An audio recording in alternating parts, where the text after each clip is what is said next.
boykot ya, boykot pemilu, boykot program pemerintah. Pengesahan KUHP yang baru saja dilakukan oleh DPR kembali menunjukkan adanya satu proses legislasi yang serampangan ya. Dalam beberapa tahun terakhir kita tahu banyak legislasi dibuat seperti Undang-Undang Cipta Kerja atau Omnibus Law, Undang-Undang GKN yang dibuat secara tergesa-gesa, kemudian tetap saja diloloskan meski diprotes banyak orang ya. Kalau KUHP sudah dikritik oleh koalisi masyarakat sipil tapi tidak dihiraukan dan tetap diundang-undangkan.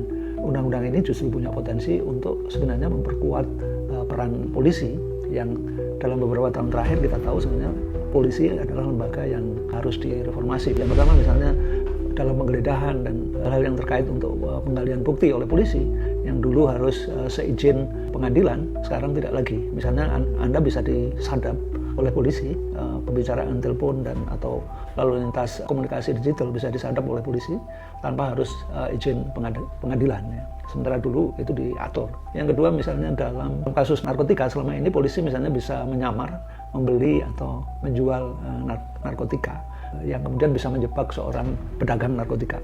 Dalam KUHP yang baru, ini tidak hanya dibatasi hanya dalam kasus narkotika, tapi juga dalam kasus-kasus yang lain. Jadi memberikan peluang polisi untuk abuse of power, ya ini harus diprotes keras ya. Salah satu cara yang paling lazim adalah judicial review ya. Jadi yang seperti ini harus selalu dikritisi, kalau perlu diprotes lebih keras ya. Dan kalau tadi jalur hukum juga sudah tidak mungkin, apa yang peaceful, upaya-upaya damai hukum tidak bisa ya, mungkin kita bisa pakai pembangkangan sipil ya. Sebenarnya peaceful ya, artinya damai ya. Misalnya kita menolak untuk membayar pajak atau kita menolak untuk berpartisipasi dalam program pemerintah, boykot ya, boykot pemilu, boykot program-program pemerintah, kita bisa lakukan itu, dan itu yang disebut sebagai pembangkangan sipil.